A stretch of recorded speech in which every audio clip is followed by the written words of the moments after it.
Okay, QSI Unit 8, which is College Board Unit 7, Industry and Development. We're doing Unit 8 as an industry pullout. We did the development part of College Board Unit 7 as Unit 2. Again, so confusing. So industry and the development stuff is all a review. Today we're going to talk about trade and the world economy. Economic and social development happen at different times, at different rates, in different places. I hope this is an enduring understanding. And at this point, it would be smart for you to download the College Board course description, which is on Moodle, and start looking through these learning objectives and enduring understandings and making sure they're clicking with you, that you can read an enduring understanding and say, yeah, and think of 3 examples. These enduring understandings are big ones. We have attach them to all sorts of learning objectives and essential knowledges all the way through the course. By the time we're done with industry, which we will be this week, well, with notes for industry this week, we have done all of the units except one. Urban is the only one left. And so this is also a time to really start reviewing, and I'll send you some resources to do that. So our learning objective here in this section is the causes and geographic consequences of economic changes.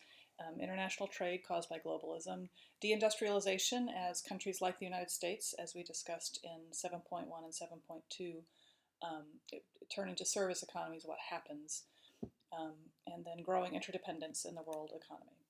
So we're going to talk about complementarity and comparative advantage, which we've done a little bit. We did that a little bit in agriculture. We'll talk about neoliberal policies, free trade agreements. These are these supranational organizations, some of them that we've talked about, like the EU, and then new ones, the World Trade Organization and Mercosur. We haven't talked about those before. And OPEC, which we already talked about, which is the oil-producing countries of the Middle East and Venezuela and Nigeria, to control the distribution and pricing of oil. We'll also talk about tariffs in more detail, initiatives at all scales, subsidies and things. We've already hinted at a lot of this information.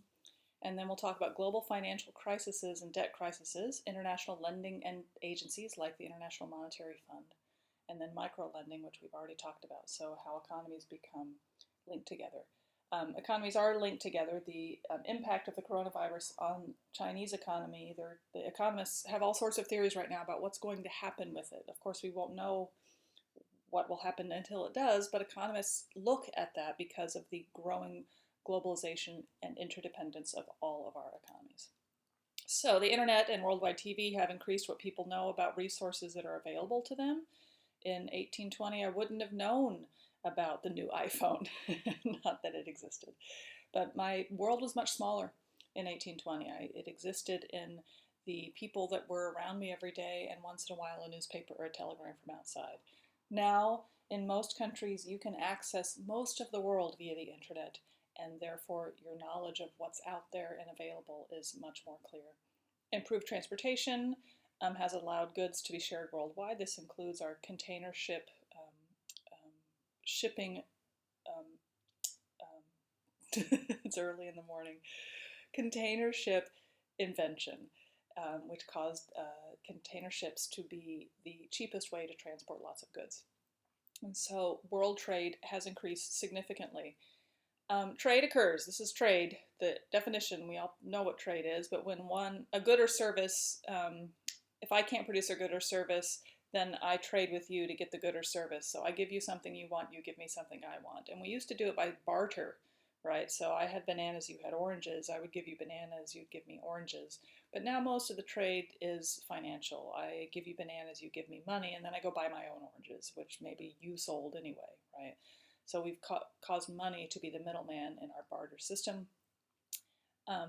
Or credit, and often credit is the thing. Like, we don't really use cash money anymore, and even cash money is kind of nebulous. What does it represent? That's just paper. So it represents wealth.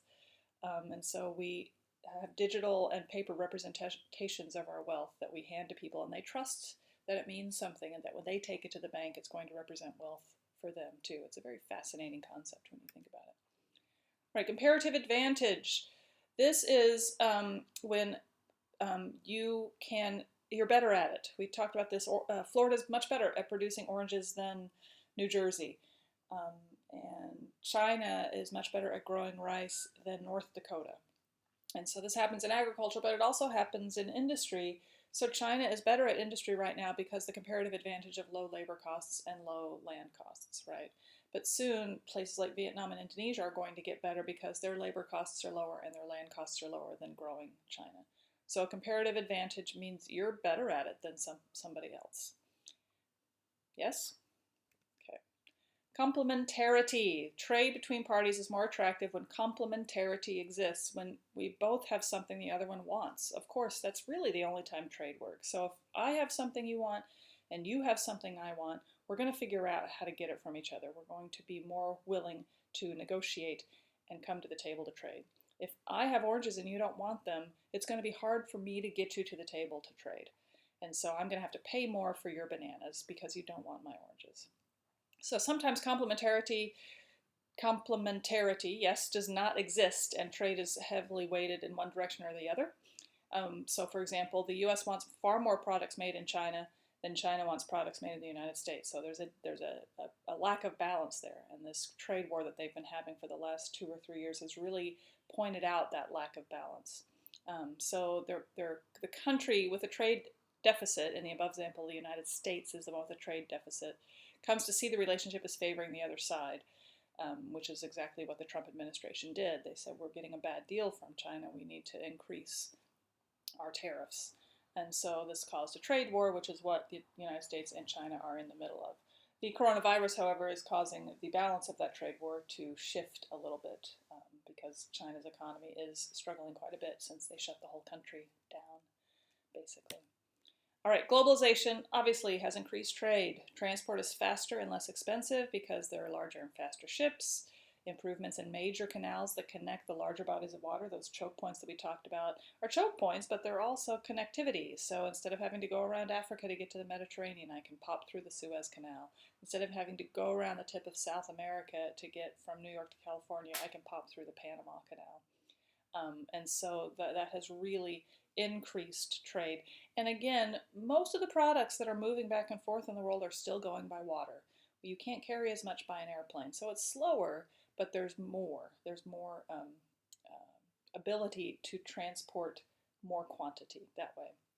So there are new port facilities capable of handling larger ships, as we've talked about before in Hong Kong and Shenzhen, giant ports that can take these giant container ships as a break of bulk point when they unload those containers and send them off by land, either by train or by truck or by plane to go somewhere else. There has also been an increase in air cargo. It's still an expensive way to do things, but there are still lots of companies that will ship your freight by air quickly. And that has really increased the connectivity globally of how we're all connected to each other with trade. Interdependence means we are all connected. You can't see me, but I am interweaving my fingers together as connection. So if something happens in the Chinese economy or the US economy, it really does affect the whole world. So in the US, trade increased from 5% of the total economy in 1960. This is when the United States starts to stop becoming an industry-oriented economy. So it starts moving into service and getting its manufactured goods from somewhere else. So in 1960, when it was still producing a lot of its own stuff, trade was only 5%. And now it's 13% of it. In China, 4% in 1960 to 22% over that same period. And the reason for China, of course, is it opened itself up to trade in 1979. All right, global trade. There are organizations that are designed to make sure everybody gets along, and so that we can have relationships with each other that make sure trade continues to happen. So these are called trading blocs, groups of countries that agree to a common set of trading rules, agreements to encourage and ease trade restrictions, creating easier movement of goods, services, people, and capital between countries, and allow greater access of markets. That is the definition of trading blocs, and officially that should probably be bolded and a vocabulary word. So write down trading blocs as a vocabulary word, please. So an example of this is the EU, which started as the European Economic Commission after World War II. Remember, they wanted to control production of steel and things like uranium to make sure that nobody was weaponizing. And then that eventually turned into the larger concept of the EU. Mercosur, WTO, which we'll talk about in the next couple of slides. OPEC, which we've already talked about, the oil producing companies. NAFTA, which is between which three countries? I wait as if you're actually answering out loud. Wouldn't it be funny if you were? United States, Mexico, and Canada. And then ASEAN, which is the Southeast Asia trading bloc. CEFTA, which is the non-EU countries trade agreement that trades, it's kind of attached to Russia, but not really. So Poland, Hungary, and Czechoslovakia, Albania, Bosnia-Herzegovina, Bulgaria, Croatia, Moldova, Montenegro, North Macedonia, Romania, Serbia, Slovenia, and the former Macedonian Republic, which is now known as North Macedonia. Yes, oh, and Kosovo. So that is CEFTA. CEFTA doesn't often come up, but you should know that it's the Eastern Bloc countries, right? And Eastern Bloc means those countries that were part of the Soviet Union or were influenced by the Soviet Union during the Cold War. All right, the World Trade Organization, the WTO, is the only global international organization dealing with rules of trade between nations. So they're the ruling body. They're the law, man. It was created fairly recently in 1995. It was all rogue. It was like the Wild West out there before that. To provide tools for nations to negotiate with each other for international trade restrictions, governmental subsidies, and tariffs on exports. So it's an international organization where they all work together to try to make sure everybody's on the same page. The WTO also has the power to act like a court to enforce international agreements, so they can take China or the United States to court if China or the United States is breaking some kind of agreement that they've had. Only 16 countries in the world are not members, right? Tiny little countries like Aruba, Curacao, and then Eritrea, Kiribati, Kosovo, Marshall Islands, Micronesia, Monaco, which is that tiny little gambling community in France, Nauru, North Korea, for obvious reasons, Palau, the Palestinian territories, which are not recognized as a state, San Marino, which is the tiny little country that perforates Italy, Saint Martin, Turkmenistan, and Tuvalu. So it's mostly either new countries, the Pacific Island nations, or countries that aren't recognized, like Kosovo and Palestinian territories. Eritrea is not a member because Ethiopia is, and they've been fighting for years. The WTO has been attacked by both liberals and conservatives for being a bad thing. Liberals believe that too much is done undemocratically and behind closed doors, so they make decisions based on power brokers rather than based on the best interests of both countries. They also believe the organization focuses more on the rights of corporations rather than the rights of people. Again, the big difference between liberals and conservatives is liberals believe in the rights of people and conservatives believe in the rights of organizations, and thence, if an organization is doing well, then the people who work for that organization will also do well. That's the theory. Conservatives, however, with the WTO, believe that no international organization has the right to dictate the choices of sovereign nations. And this is, again, a pretty distinct difference between conservatives and liberals. Conservatives want governments to keep their hands off, just let the economy do what it's going to do, and everything will work out okay in the end. Laissez-faire, which is a French term meaning leave it alone. And so conservatives are laissez-faire government. Liberals want the government to regulate to make sure everything is fair and equitable. All right, Mercosur is the Southern Common Market. It's Mercosur for the Spanish initials, and I don't know the Spanish. It's like Mercado something, Sud, right? But it's South America. So it's Argentina, Brazil, Paraguay, and Uruguay established this in 1994. Venezuela joined in 2012, but then was suspended in 2016 because Venezuela spiraled into a non-democratic government and were kicked out of Mercosur. Bolivia is in the process of applying for membership, and then associate countries that work with them but aren't members are Chile, which is in South America, but also Colombia, Ecuador, Guyana, which are in Central America, Peru, which is in South America, and Suriname, which is in South America. And then observer countries are New Zealand and Mexico. And when I first saw New Zealand on there, I thought, why New Zealand? It's all the way across the world. But New Zealand and South America have a lot in common because of where they are located bioclimatically, right?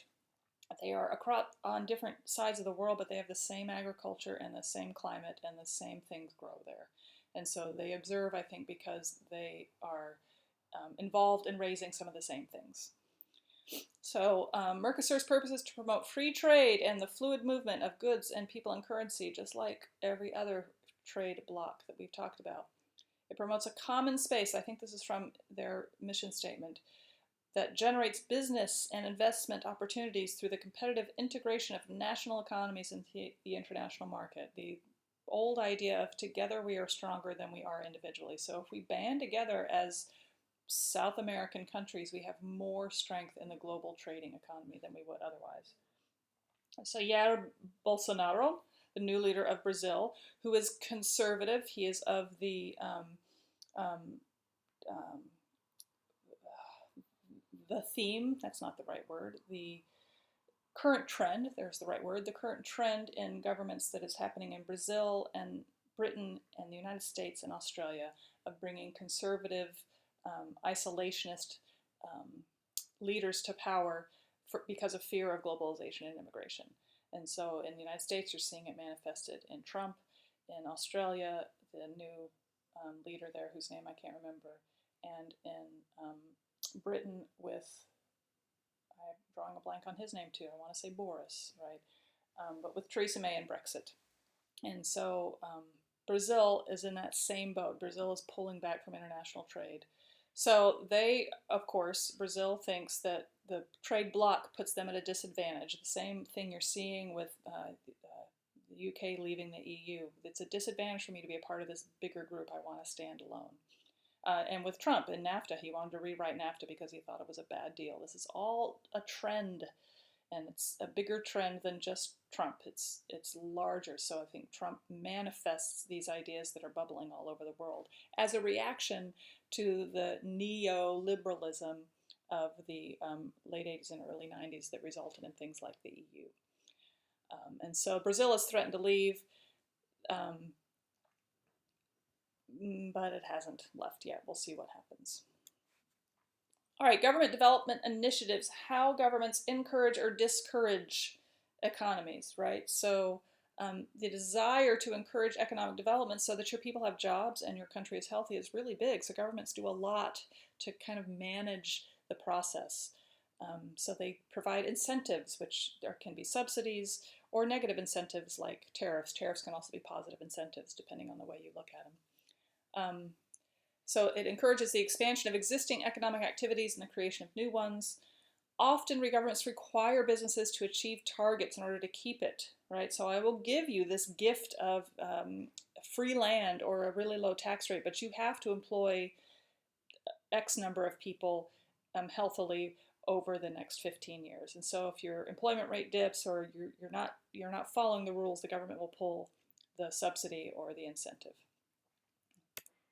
So tariffs on imports make imports more expensive. A tariff is a tax, right? And so if I am, as in the example here, making towels in two countries, country B is shipping a towel to country A, and you don't want country A's towels to not be bought by the people in country A. You don't want a cheaper import to destroy an industry you already have in your own country. So you slap a tariff on it, you slap a tax on it to make the towel from country B a little bit more expensive, so that people might choose the towel from country A instead, right? And so it makes them less economically competitive with domestic businesses that create similar products. When I moved to Shenzhen, my idea was, well, every electronic in the world is made right around here.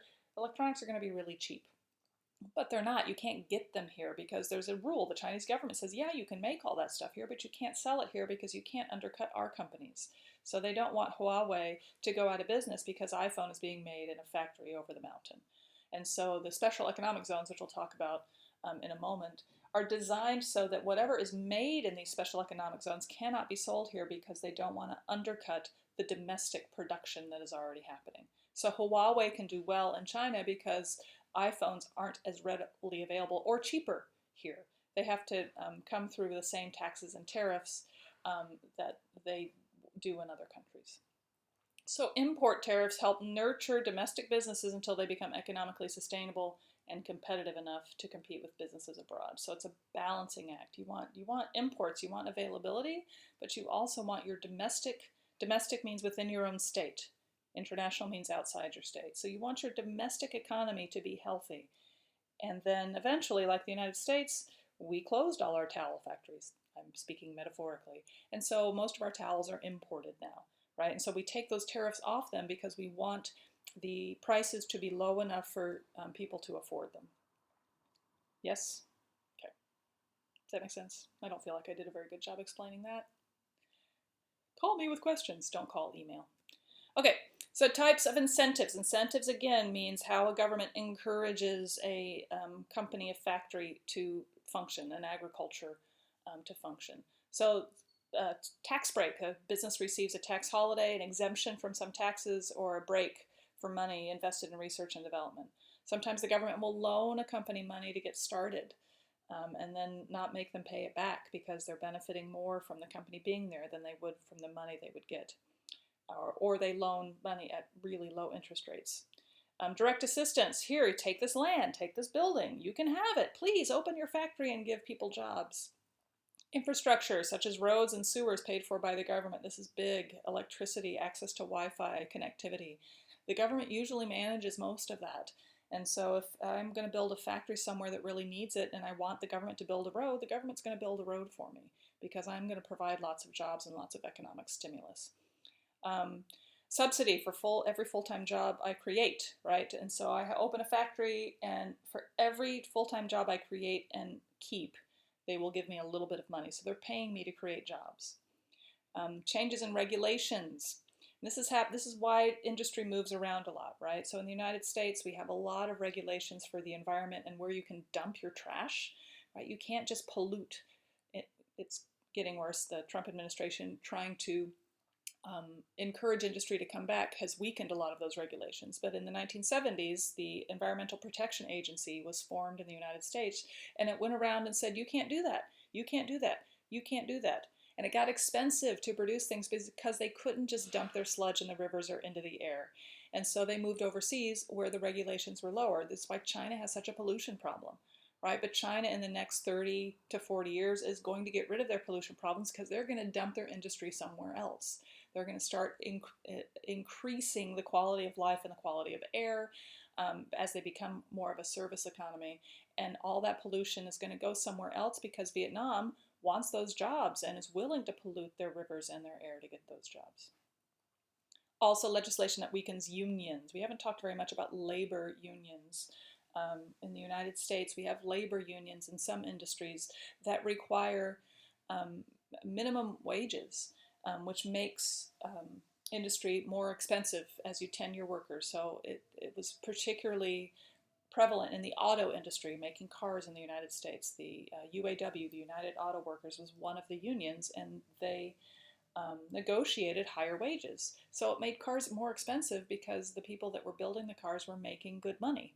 And so when the opportunity to move my factory to Mexico comes along, I'm going to take it. There's startup capital expenses, but in the long run, Mexican workers will work for a lot less than unionized auto workers in Michigan. So that, and we'll talk about this later when we talk about Rust Belt. So all of those auto plants in Michigan and Ohio closed down.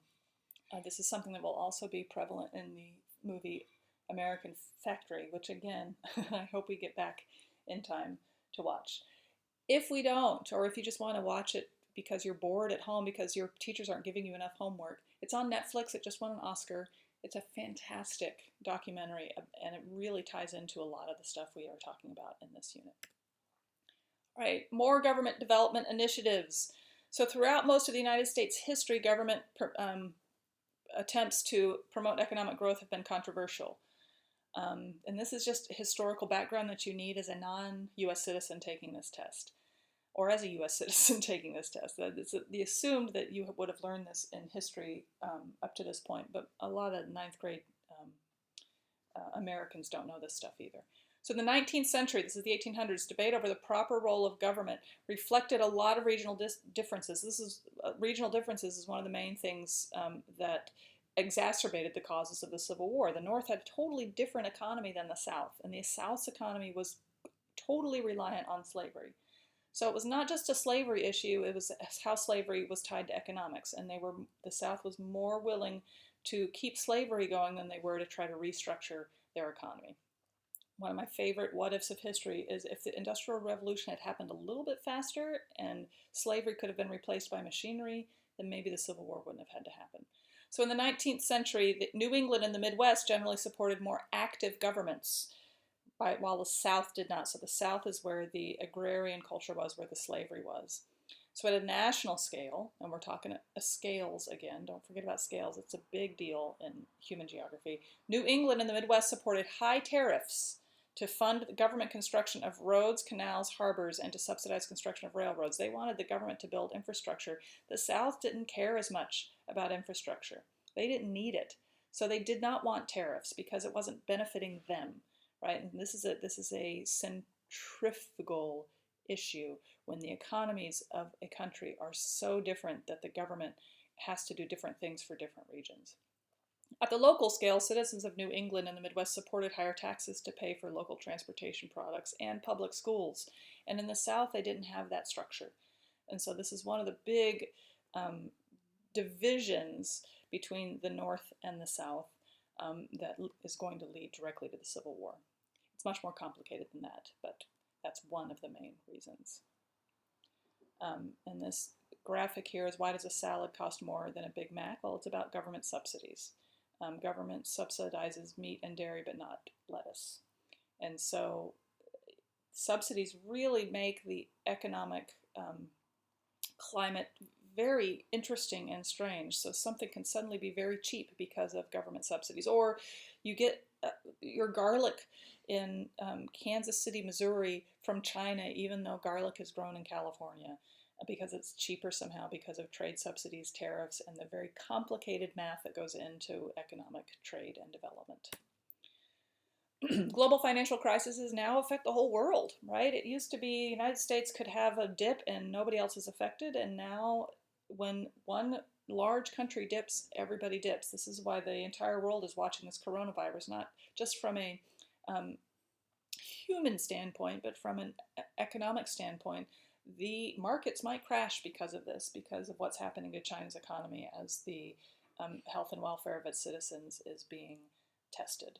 So this increased interdependency, again, links the economies of the countries together.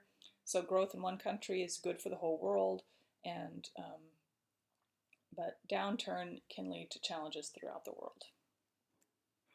So for an example, in 2014, the price of oil dropped. Gas prices were lower and manufacturers could produce goods at lower cost. Yay, right? But no, it actually wasn't right, because oil companies lost revenue because the prices were too low. So they laid off 250,000 workers. Government oil-dependent states like Venezuela lost tax revenue and forced them to lay off all public employees. And this is one of the things that leads to Venezuela becoming the mess that it is now, is they had a giant leap in unemployment and people were very unhappy. And so they reduced public services because the money's not coming in. Coal companies couldn't compete with lower cost oil, so they laid off workers. And then energy industry investors saw significant losses when the shares of energy companies plummeted, right? And so the lowering of your gas prices is not necessarily good news for the worldwide economy. It's all interconnected, and it's fascinating in a way that I don't fully understand because I'm not an economist. But if you're interested in this kind of stuff, take economics, because there's so much more. We're just hitting the surface of the complexity of economics. Development, financing development. Developing countries don't have access to funds necessary to build the things they need to build to attract the kind of economies and factories and industries that they need. And so they get loans. And they usually come from two main sources: direct investment by the corporation that's coming in, or loans from banks and international organizations. And so there are a couple of international organizations we'll talk about on the next slide that do this foreign direct investment. But as a side note, one of the videos we watched in the political unit talked about China and China building its string of pearls and its new trade route, right? And one of the tools they're using is lending money to states that can't get loans from other places. So states that aren't following the rules cannot get loans from foreign direct investment very often because companies don't want to invest in them, and the world banks don't want to invest in them because they're not following the rules, but China will. So some of the power that China is developing is because it's willing to loan money to states that are not following all the rules of human rights and environmental change. So foreign direct investment is a vocabulary word. It's an investment made by a foreign company in the economy of another country. Foreign direct investment has grown a lot over the past 20 years, but is now starting to decline because it was a growth period, but now things are settled, the infrastructure is built, and now there's not as much need in some of these developing countries to invest directly. You might see it rise again as a world economy start to invest in Africa a little bit more. So financing development. Two UN agencies, the International Monetary Fund and the World Bank, provide loans to developing countries for development. The IMF and the World Bank were created in 1944, near the end of World War II, to promote economic development and stability, and to avoid repetition of the disastrous economic policies that led to the Great Depression, which brought the world to its knees in 1930 and allowed Hitler to come to power and allowed the world to be enfolded in a world war. So developing countries borrow money to build new infrastructure and make conditions more favorable for businesses to come in and help their economy grow. Some countries have been unable to repay the interest on their loans, let alone the principal, right? A loan, the principal is the initial amount you borrow, and then if it's loaned at interest, you also have to pay the interest. So if I borrow $5,000 and the interest is 10%, then I have to pay $500 and $5,000 back, right? So I borrow $5,000 at 10% interest. When I pay it back, I have to pay $5,500. But it's not that simple. It's compound interest, so that $500 keeps adding up on itself. So that's the danger of loans. That's the danger of credit cards, right? The interest keeps piling up, and eventually you're paying interest only, and you're not paying off your debt. And so you hear about student loans maybe in the United States. This is a big problem, where a kid borrowed $38,000 to go to college, and they've been paying off their student loans for 15 years, and they still owe $37,000 because all they can afford to pay is the interest. This happens to countries too. And so there's a lot of ideas of debt forgiveness, and in a lot of countries, debt exceeds actual annual income, right? And so the state of the world government's debt, those countries in red are in debt, right? You notice the United States is there, Japan's there in the middle.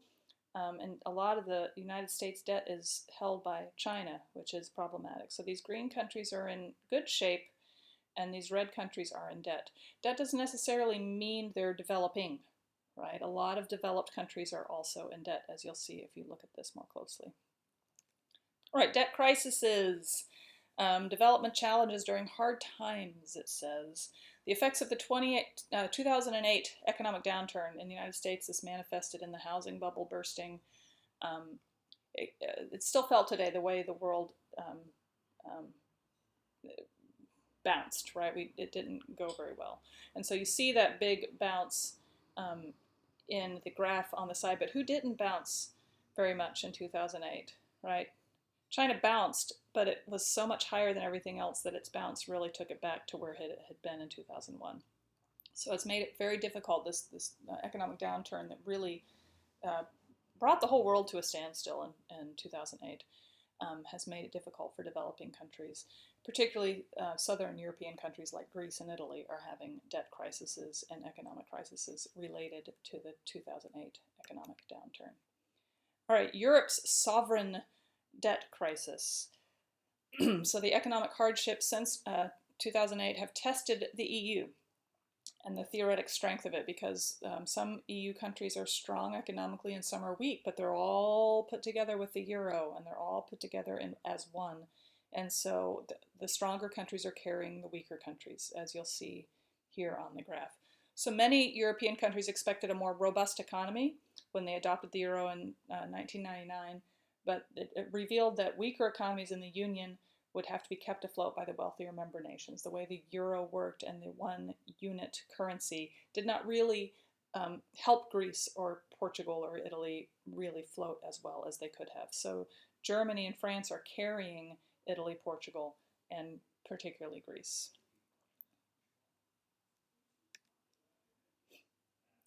This is a graph of external debt to China, right? So you'll notice how China is investing in a lot of places. That's power, right? And that video that we watched in the political unit really explains why they're doing it. They're not doing it so the loans will be paid back. They're doing it to spread their influence and increase their reach and increase their ability to neo-colonialize, neo-imperialism, right? If I can economically control you, I can still control you. All right, microfinance, which we've already talked about. Tiny little loans in developing countries to tiny little people, but they make a big difference. We've talked a lot about Kiva.org, but Grameen Bank, established in Bangladesh, is another. It's not as accessible to on the web as Kiva is, but the Grameen Bank specializes in making loans to women who make up 3/4 of the borrowers. And as we've talked about before, when women can get loans and they can develop businesses and then they can get education and then they have more power and decision making and then things get better for them and the gender equality raises. And so Grameen Bank is another example of microloans, which is a way that development and gender equality are trying to push its way up. You don't have to do a big thing, you can do a little thing, and every little thing helps development. Every kid you send to school and every woman that is allowed to make some decisions in her family, that increases development and equality. All right, 7.7. Changes as a result of the world economy. So we're still talking about development and economically and socially happening at different rates in different places and different times. Right, and when we talk about different times, I discussed it. The United States and Europe went through the Industrial Revolution first, and now they're in a different phase of their development, and then China's in a different phase of the development, and so it's all moving, it's all developing, and what's going to come next for the United States and Europe is anybody's guess. We don't really have a pattern for it. We have a pattern for China because we watched the United States and Europe do it, so we kind of can see where China might be going, but nobody knows what's going to happen next for the United States and Europe because we don't have history to help us with that. So we're still talking about geographic consequences of recent economic changes, blah, blah, blah, deindustrialization, etc. Outsourcing, which we've already talked about, and newly industrialized countries, NIC, which is almost interchangeable with semi-periphery, right, and takeoff. It's just yet another term, NIC. In countries outside the core, right, so our core countries, that's the Wallerstein word, the growth of industry has resulted in creating new manufacturing zones, including special economic zones, that's what we have in China, free trade zones, and export processing zones. The emergence of an international division of labor, which is a vocabulary word I should have bolded there, at which developing countries have lower paying jobs, and we'll talk about that. You're going to have an assignment that is specific about that. We talked about it in the development unit. The International Division of Labor is basically the core countries sending their jobs to the developing semi-periphery countries. Then we'll talk about post-Fordist methods. Post-Fordist is the kind of industry that happened after Ford, and we'll talk about Henry Ford at the end of this presentation. We talked already about multiplier effects. We've talked a lot in other units about economies of scale. If I make 40,000 socks, I'm going to make more money than if I just make 10 socks. Agglomeration, when industry gets together to share services and infrastructure, and then that lowers their costs. Just-in-time delivery, which we talked about in 7.2, when as a factory I don't want to pay to store things, that's expensive, so I want things to be delivered just in time for me to put them into the vehicle that I'm making or the phone that I'm making. And then service sectors, which is tertiary economies, high technology industries, which is quaternary economies, and growth poles, which tends to be with the quaternary economies. And we will talk about all of this in detail in the next 35 slides. All right, consumption patterns. Consumers in more developed countries have a high level of disposable income, so they purchase a lot of stuff, right? Residents in lower developed countries do not have disposable income and tend only to purchase necessities, okay? And this is just, if you have more money, you're going to buy the Nintendo Switch. But if you don't have money, you're just going to buy toilet paper and food. And so disposable income is necessary to drive the world economy. So you want people to be well off enough to afford food and shelter and clothing and the Nintendo Switch. And this changes. Lower developed countries don't spend, their citizens don't spend as much money on things that are not necessary to survive. So the spatial pattern of consumption is skewed towards the developed world, obviously, because that's where the money is, right? And the environmental impact of that consumption is spread broadly. The developed world impacts the environment much more than developing countries do. Even though developing countries have trouble with trash and with recycling, the developed world is much more harmful to the environment than the developing world. So natural resources used to manufacture goods are extracted and processed in the developing world, but then they're consumed in the developed world. So all those mines in Africa that are digging out the metal that is used in our iPhones, right? We get the iPhones, they get the pollution of the mine, right? So those developing countries are polluted and environmentally damaged because of our iPhones, because of our computers, because of our t-shirts, right? The stuff we buy. So the United States is the pig of the world, right? We consume in the United States 1/5 of all resources, but we only have 1/20 of the people. The United States is a very consumer-oriented country, and buying things is part of the culture there, and having the newest car and the coolest house and the coolest clothes is a very important part of keeping up with the Joneses in America, which has caused a consumer society, which is bad environmentally for the world, but probably good economically for the world. So again, we're out of balance in a lot of ways. So citizens in the developed world also tend to live longer than citizens in the developing world. So over time, if I'm not going to die when I'm 40, I'm going to spend 40 more years over consuming, right? So over a person's lifetime, the imbalance of resource use is even larger than it seems at first glance. So not only am I using more in America, I'm living longer. So for example, at the current rate of consumption, a baby born in the United States will, in its lifetime, consume 200 times more energy resources as a baby born in Bangladesh, because I will consume more as a United States citizen, and I'm going to live longer in general because my life expectancy is longer. So that graph right there, every American born will need 512 pounds of zinc, 1.9 million pounds of stone, sand, and gravel, 72,000 gallons of petroleum, 831 pounds of lead, 26,000 pounds of iron ore, 6.29 million cubic feet of natural gas, 40,000 pounds of cement, 31,000 pounds of other minerals and metals, 6,000 pounds of bauxite. Bauxite is the natural ore that makes aluminum. 500,000 pounds of coal, 17,000 pounds of phosphate rock, 1.2 troy ounces of gold. I don't know what a troy ounce is. 969 pounds of copper, 31,000 pounds of salt, 12,000 pounds of clay, right? So that's 2.92 million pounds of minerals, metals, and fuels in every American's lifetime, and that's just Americans. And that doesn't even count the other things we consume, right? And so there is a consumption problem based on industry, right? And again, the whole theme of human geography is how do we balance economic and agricultural health with environmental health? And it is a question that nobody can answer well, and which is why we're in the crisis that we're in many ways. All right, manufacturing in NICs, newly developed countries, also called developing countries, also called semi-periphery, right?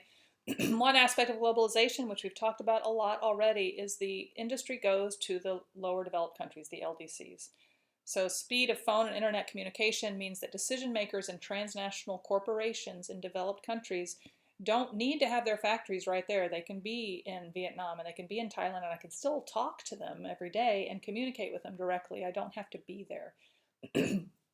And so ease of transportation also makes shipping less expensive. So the savings in industrial location, in the theory of industrial location with Weber, I would want to put my factory close to my resource, but because maybe labor and land is so cheap, I can put my factory far off because the money I'm saving with labor and land use and land cost will even out the money I have to spend on transporting it farther. Manufactured goods can also be easily shipped to markets in more developed countries when they're made in less developed countries.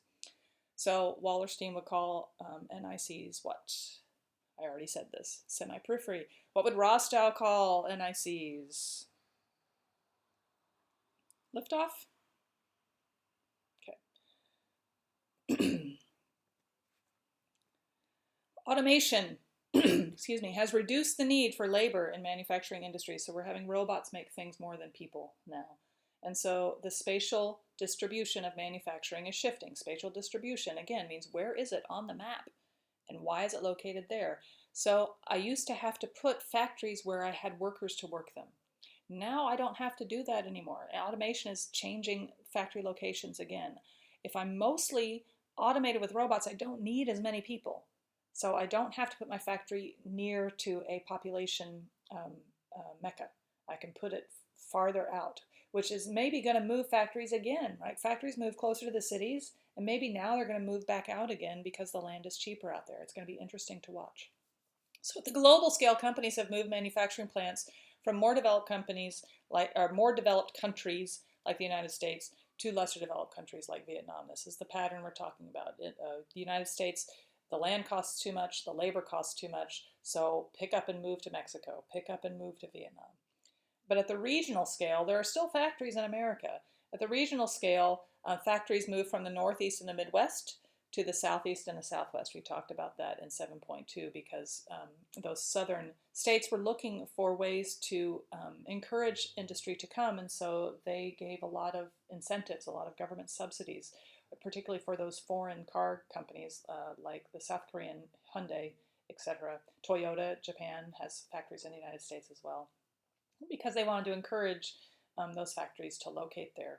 And so auto manufacturing moved from the Rust Belt, which we'll talk about in a minute, to the southern North Carolina, Georgia, South Carolina region of the United States.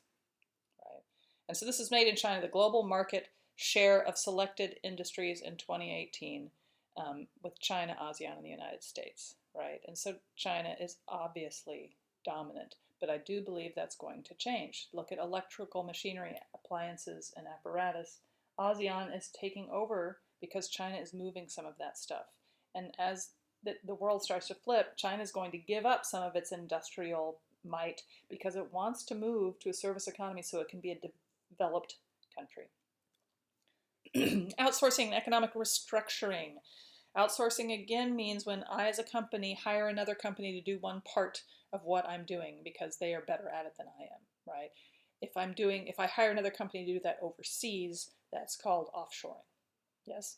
So transnational organizations, again, companies that operate in more than one country, have shifted their manufacturing to lesser developed countries to increase their profit, again, because labor and land costs less.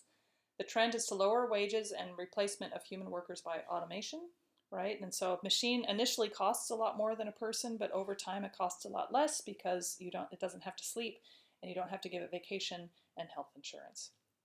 So consumers benefit when companies produce goods at a lower cost, so the savings can be passed on as lower prices. Again, this is just saying very distinctly in printed words things I've been talking about this whole presentation. In lesser developed countries, there aren't as many laws concerning how much you have to pay your workers and what you can do to the environment. And so this saves the companies a lot of money. But again, transportation costs increase when you're farther away, but the increase in transportation is often offset by the money that you're saving by paying your workers less, by paying less for land, and by not having to care about environmental regulations.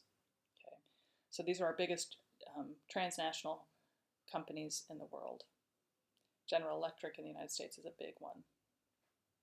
And then this is just, look at this at your leisure, about all of these brands that we see that go back to just one company. So Nestle owns all of the brands that's connected to. It is a giant. PepsiCo, General Mills, Kellogg's, Associated British Foods. This is not as familiar to me, but it might be familiar to you. Cadbury, Mondelez, and Mars, right? So all of these little brands, they're not all individual companies. They connect back to one large company that has a lot of power in the world and a lot of flex If Coca-Cola wants to build something, a country's going to listen to Coca-Cola, because look at all those companies Coca-Cola can bring to a country. Globalization has created a new international division of labor. I believe we talked about this already in our development unit, which was Unit 2, which is actually part of this CED unit, I will say again. A system of employment in the various economic sectors throughout the world. So core countries, this is review hopefully, like the United States and Germany, have rapidly increasing quaternary sectors with the economy. And so the emphasis is on research and development and higher order economics. So they have to go somewhere else for their industry. So semi-periphery countries like China, Mexico, Indonesia, and Brazil manufacture the goods that are developed in core countries, and then periphery countries have large primary sectors and export minerals and resources, and sometimes people, to be used in the production process. So make sure you are very familiar with the International Division of Labor. The assignment for today is about the International Division of Labor, and the explanation is right here on apparently slide 108 of 136.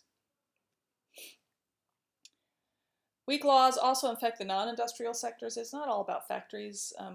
We don't really talk about it much because it doesn't really affect. Human geography is the study of how the humans have affected the world, like tactily, and so higher order finances don't really affect the world tactily. The results of it do.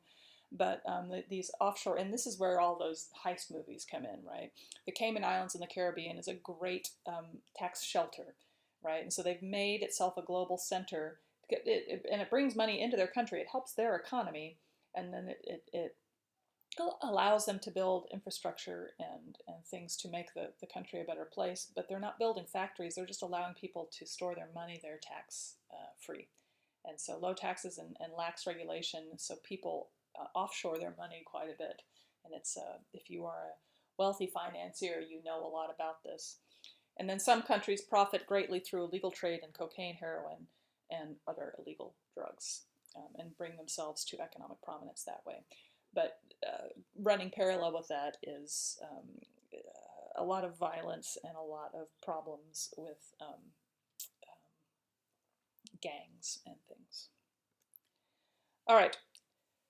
Countries outside the core. Growth of industry has resulted in the creating of these manufacturing zones where they put things. So Shenzhen is one of those manufacturing zones. And it was built to be one. China said, here, we're opening up, and here, come to Shenzhen. And it made Shenzhen what it is on purpose and built a city out of the ocean, really, to become a manufacturing zone. And so they offer incentives for companies to locate in those zones, and so those companies can benefit from the new international division of labor. So these are physical spaces within a country where special regulations benefit foreign controlled businesses. Okay. So a free trade zone. There are enclosed duty-free areas for the purpose of providing warehousing and distribution facilities supporting trade, particularly re-exports. They are commonly near a port of entry, such as a port, an airport, or a land border. So if I'm shipping something from China to the United States and it stops in Singapore, to be at a break of bulk point to be reloaded onto something else, I don't have to pay taxes for it to come into Singapore. It gets held in Singapore until it's put on the ship to go somewhere else. So it's a free trade zone. So there's a lot of countries that have these zones so that you don't have to double pay your taxes. An export processing zone offers incentives for manufacturing and related activities with particular focus on exports, although several such zones allow non-exporting activities. So I want you to come in and make the stuff to then send it out. You can't sell it here. You can't do that. But I want to make sure that you have the incentives necessary to induce you to come build your factory in my country. Special economic zone is a free port paradigm that has been particularly applied in China as a tool to promote foreign direct investments in well-defined areas. So the main purpose, we are in an SEZ, Shenzhen is an SEZ, is to import parts and raw materials and process them into goods to be exported on international markets. And these are all, it's confusing because they're all a little bit interchangeable. So do know that what you should remember is that governments set up these zones to encourage the new International Division of Trade. I don't see free trade zones very much in AP Human Geography structures. I see export processing zones and special economic zones a lot. You'll also see the word maquiladoras. They're free trade zones in Mexico, but they're really more than that. There's kind of an export processing zone as well, because they're building factories there as too. So it's a little bit nebulous how all of these definitions apply. But do know that Shenzhen is a special economic zone. SEZ is something that China uses almost exclusively, that definition. And then export processing zone is another word that I see in human geography. I do not see free trade zone very much. Maquiladora is not in the CED anymore, but it used to be. So make sure you understand that maquiladoras are free trade zones in Mexico, and they're mostly export processing zones. They are factories that are making things to then be shipped to the foreign markets. And this is just a picture of how they're different. So explore that on your own time, but you really don't need to go very deeply into it.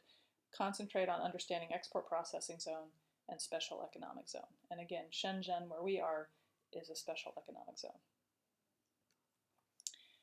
All right, manufacturing zones incentivized. Again, incentivized means, hey, the government says, please come. Here's all the things I'll give you if you come.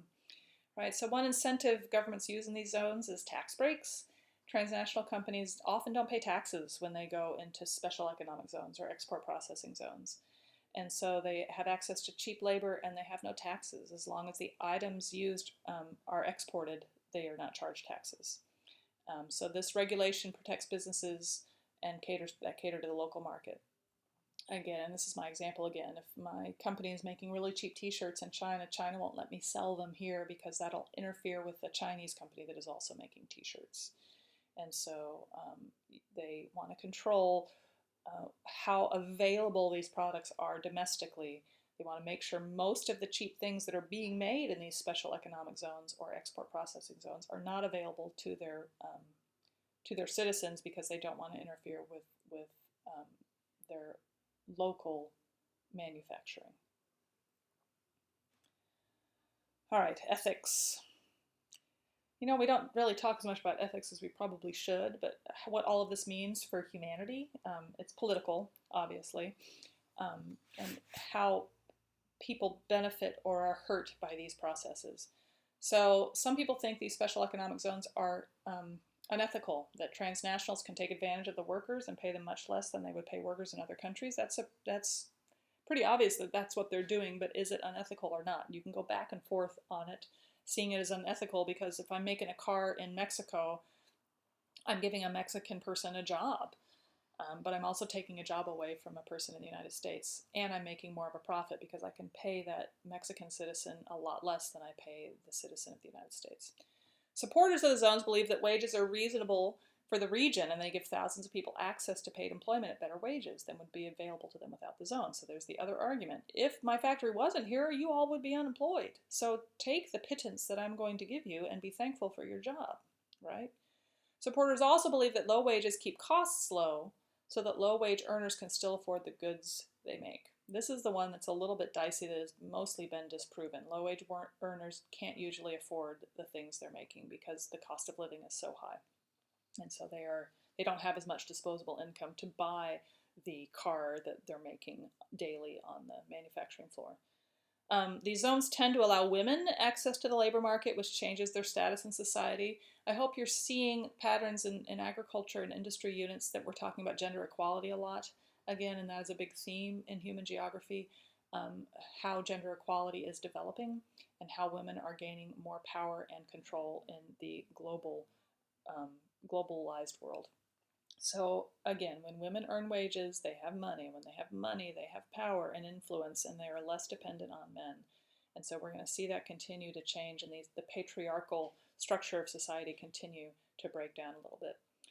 Again, when women have money, they have access to birth control, they have fewer children. The children they do have are healthier because they have money, because then the money buys food for their children, etc. It's a cycle that is a very important cycle in human geography. Make sure you're very familiar with that and how it applies to all units that we've talked about: development, agriculture, industry. It's the same concepts.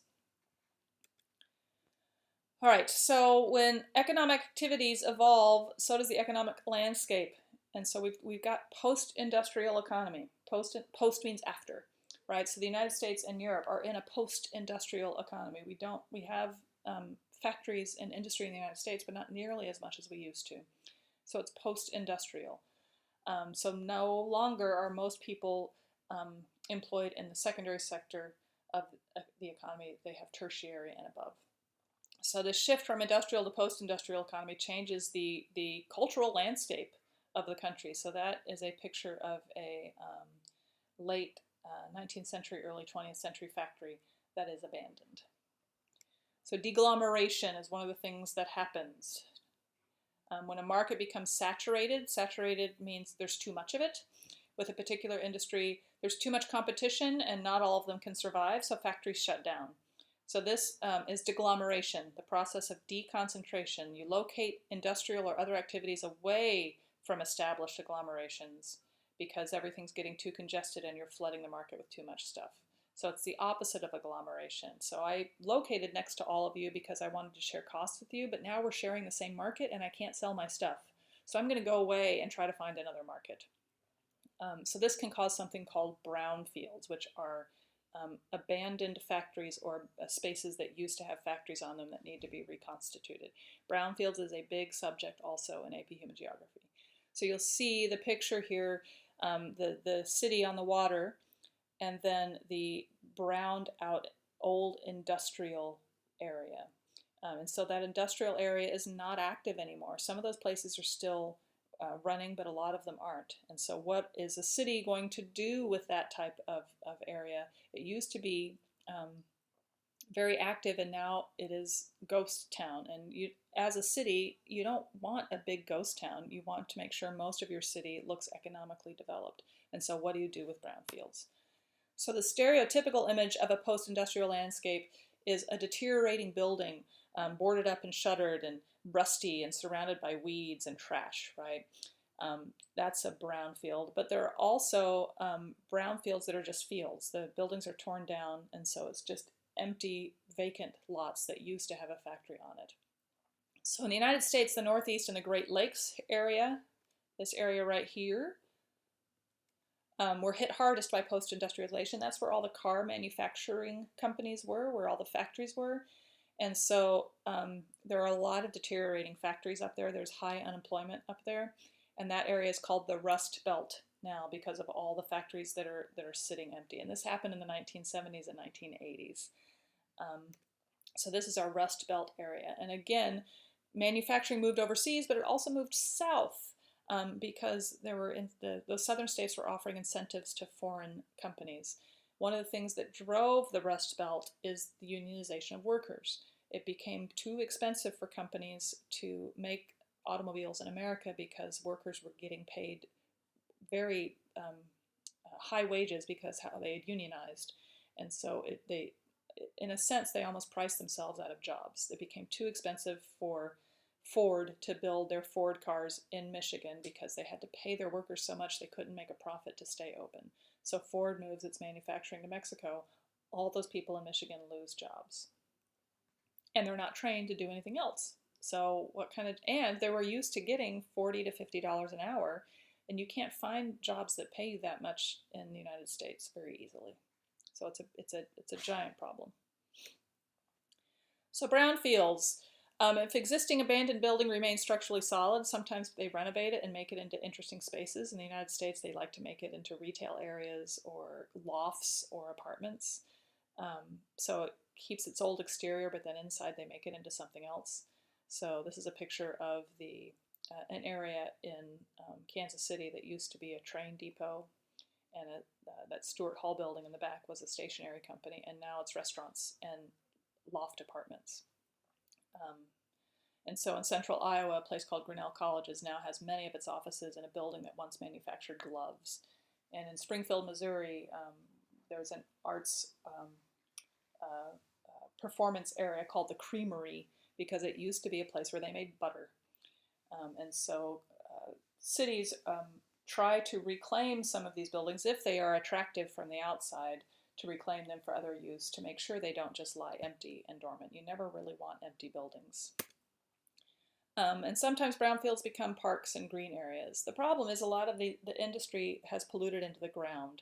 And so you can't just knock down the building and then it's safe for kids to play. You have to clean the soil as well. And so housing developments, suburban shopping malls, all of those things might have used to have been brownfields. And most residents would not know what used to be there because it just becomes what it is, not what it used to be. Communities, small town communities that have experienced factory closures, the landscape is not just the former industrial site, but the whole town.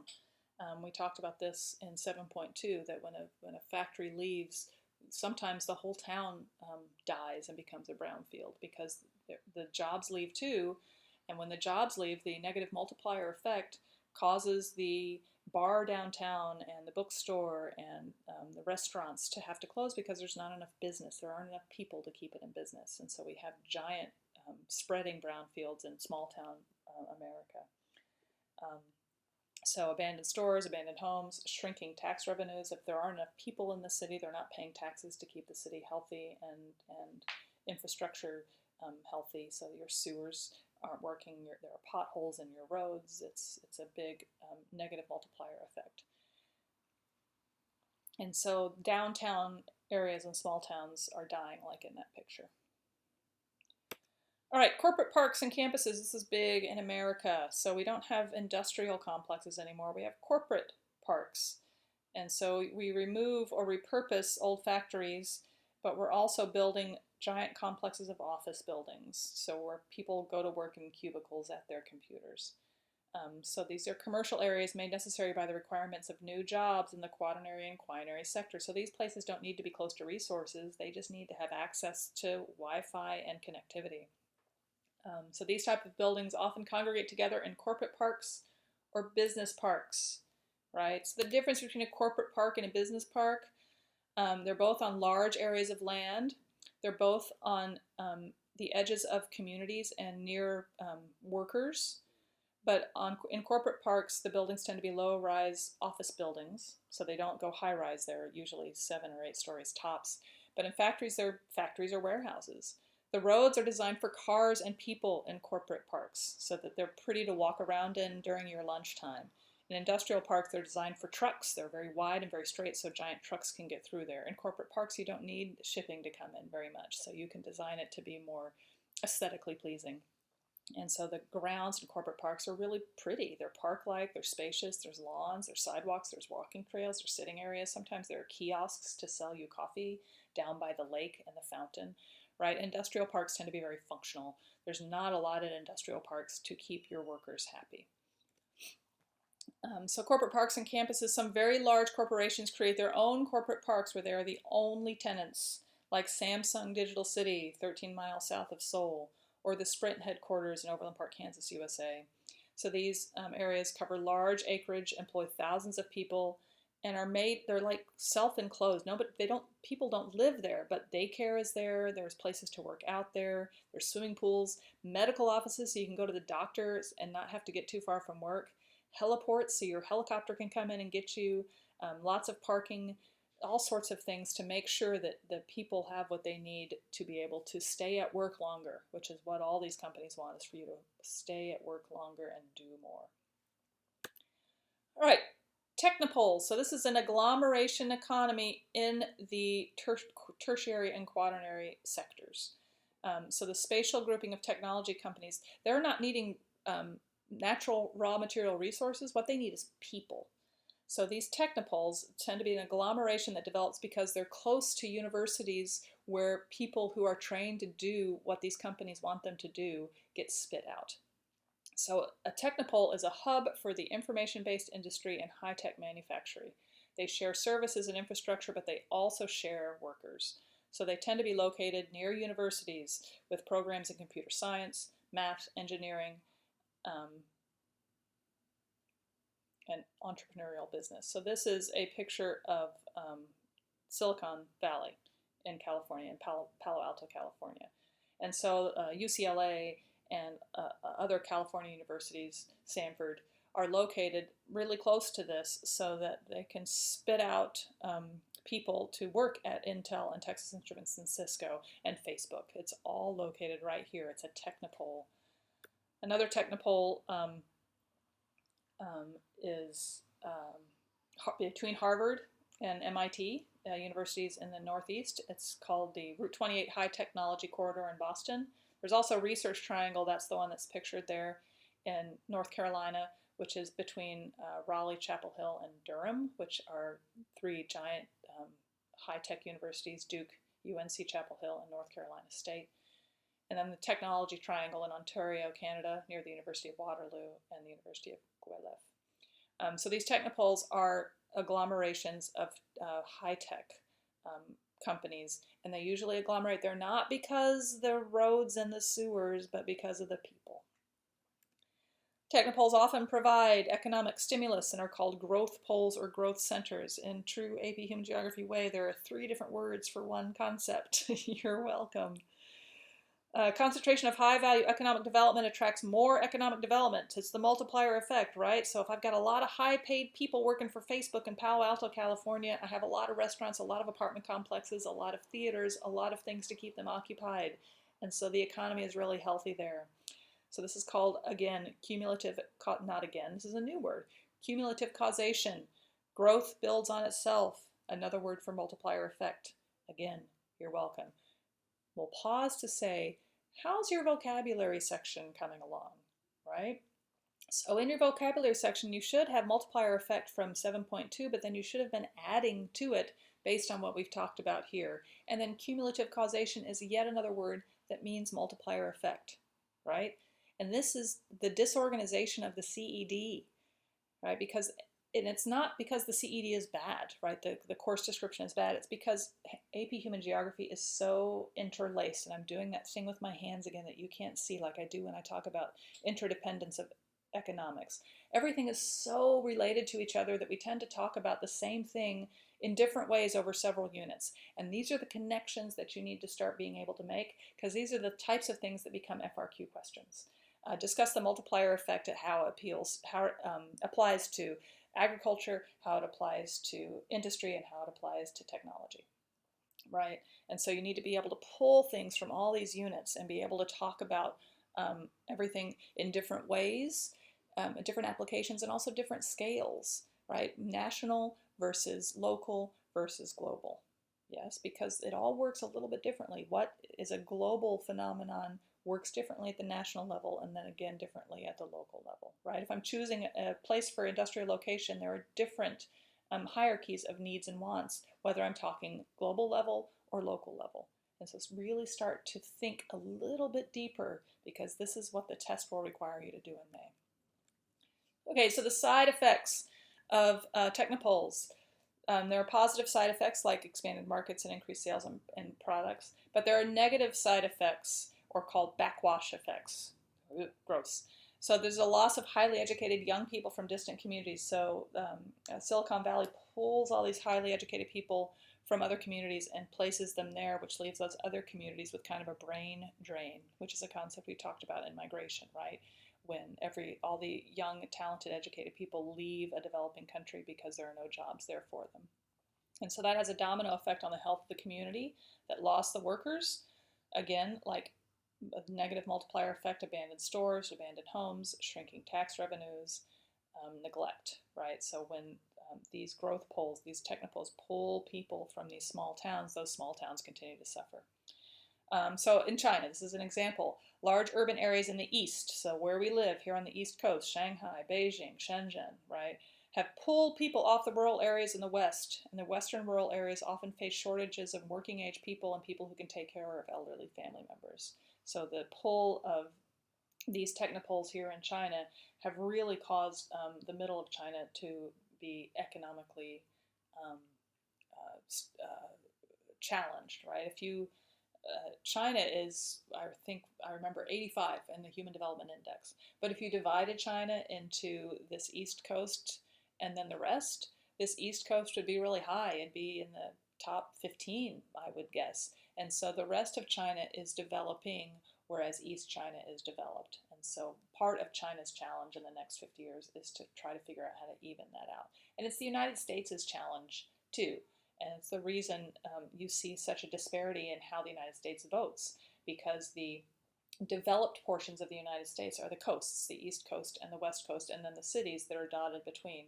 But that middle of the United States is developing in a lot of ways. So they tend to vote differently. They tend to have very different priorities on what they want to see their government do than the people who live on the coasts in the developed, quote unquote, part of the United States. Yes, and again, that's scale. We're talking about scale. So the United States is a developed country, but when you really look at it scale-wise, there are areas of the United States that are developing. Same with China, same with Brazil, same with Mexico. Yes? Okay. I just thought this was interesting to look at your own time. There are 38 maps that explain the global economy. It's not necessary for any of the test, but it will deepen your understanding of how all this interrelation works and give you some context for some of the things that we've talked about. All right, now tagged on at the end, Fordism and post-Fordism. I couldn't really find a good way to integrate this. So, remember the Industrial Revolution at the beginning, right? And so it caused a shift from the cottage system. So the cottage system is I have a small cotton farm, and I make my cotton into thread, and then I make my thread into cloth, and then I make my cloth into dresses, and then I sell those dresses, if I make enough of them, to my neighbors, and then they give me the potatoes they grew, right? It's very small barter-based industries. So that cottage system to the factory system, right? I don't think any of you have probably ever made your own fabric. Maybe you have bought fabric and sewed something for yourself, but you didn't like go out and pick the cotton and make the fabric. That is not a skill set that I would think any of us have. But it used to be a skill set that everybody had to have, otherwise you didn't have clothes. Or you traded your potatoes for the lady down the street who did grow the cotton and could make the homespun fabric. So this cottage system during the Industrial Revolution shifted to the factory system. Then the factory system shifted from that idea that everybody sits in one place and makes a whole product, right? That was slow. So it shifted to this assembly line where everybody on the line does a slightly different thing, and then you end up with the whole product. So instead of me sitting there with all the pieces and making one car a day, I sit on the assembly line and I put this screw into this spot over and over every day on each car that comes down the line. And then that's faster. So companies can produce more standardized products. If everybody's individually making a car, they're all going to be kind of different. But if it's coming down the assembly line and I put the same right side passenger door on every car that comes down the line, there's going to be a consistency in each car that comes off the line if everybody's doing the same job over and over for the same cars. So it standardized the products, and it allowed workers to be less skilled. To put a whole car together, I have to have a lot of training. To screw a door in, I don't have to have very much training. So that's called Fordism, assembly line mass production, and it's called Fordism because of Henry Ford in the United States, and it became a standard practice across industries. So you see this assembly line thing here. Everybody is working on the same thing, and the product will go down the line. So each lady is going to put in one part, and then by the end, the product will be put together. So one thing capitalists and communists agreed on, it was Henry Ford. They both adopted Ford's methods. And Ford was kind of a cult hero in Russia because Russian revolutionaries thought that economic efficiency would make workers productive enough to achieve the goals of communism. So it's like in history, Henry Ford's assembly line is one thing that capitalists and communists agreed on. Couldn't stop the Cold War, though. So consumers loved that the cost of goods became drastically lower, right? It was cheaper because it was faster. But, and you didn't have to pay workers as much because they weren't specialized. But workers thought it was really boring and really, really dull. And so they're repetitive, and so workers didn't really like assembly line stuff very much. So Fordism initially caused a lack of variety in product because everybody did the same thing all day. So all cars were black. But consumers wanted more variety, so the assembly line process was modified and able to introduce more varied products. But this added time and cost to the process. And so we start to develop the assembly line towards more variety. And then, of course, we add to the assembly line the fact that you don't need people anymore. You can just have all these automations. So cars aren't really made by people anymore. They're made by machines. So computers and increased automation have allowed assembly lines that can create variety. So this machine sitting here can have several different colors of paint in its systems and paint everything different colors, where that was harder for individual workers to do. Now, of course, in a factory like you're seeing on the picture here, people are still required, right? But it's a different kind of skill set of people. So the guy who used to put the windshield into this car cannot be a guy who also repairs the robots. So the robot, the android, replaced the windshield installer, but that windshield installer is not trained to repair or manage computers. So he loses his job, and then the replacement jobs that are created because of the automation, he has to go back to school. He has to get better training. And so this is the post-industrial landscape. This is, so we see this dip in all these unemployed industrial workers. What are they going to do for a living while the newly educated workers in the tertiary sectors take over? Yeah. So mechanization and automation has replaced workers with machines. Between 1984 and 2015, industrial output was doubled, but industrial employment has declined. That's an important statistic to give credence to everything I've been talking about. So we're making more stuff using fewer people. This is what happened with agriculture, right? When we mechanized agriculture in the 1800s, we got more food out of each acre, but it took fewer people to do that. So people had to shift and move somewhere else. So we're in the middle of that shift right now, globally, frankly. So machines are initially expensive. It costs a lot of money to buy them, but over time they're a lot cheaper. So they can work 24 hours a day. They don't complain. They don't need to go to the bathroom. They don't need health insurance. They don't need vacations. And so they produce consistent, high-quality work. And then they also provide some jobs for human workers who maintain the machines. Then they're often cross-trained to do more than one job. So one worker in a factory now can create a lot more product than a worker in a factory used to be when we were assembly line and I only did one thing. So this change in the production process is called post-Fordism. So basically Fordism is the initial invention of the assembly line, and post-Fordism is the adaptation of the assembly line to our new technologies, which is automation and cross-trained employees who are designed to fix the machines when they go awry rather than to actually put the materials together. Yes? All right, you'll be happy to know the next topic, 7.8, is something we've already done. Sustainable development policies, right? Ecotourism, make sure you're really understanding ecotourism, and that usually takes place in environments that are threatened by industrialization and development to try to save the environment.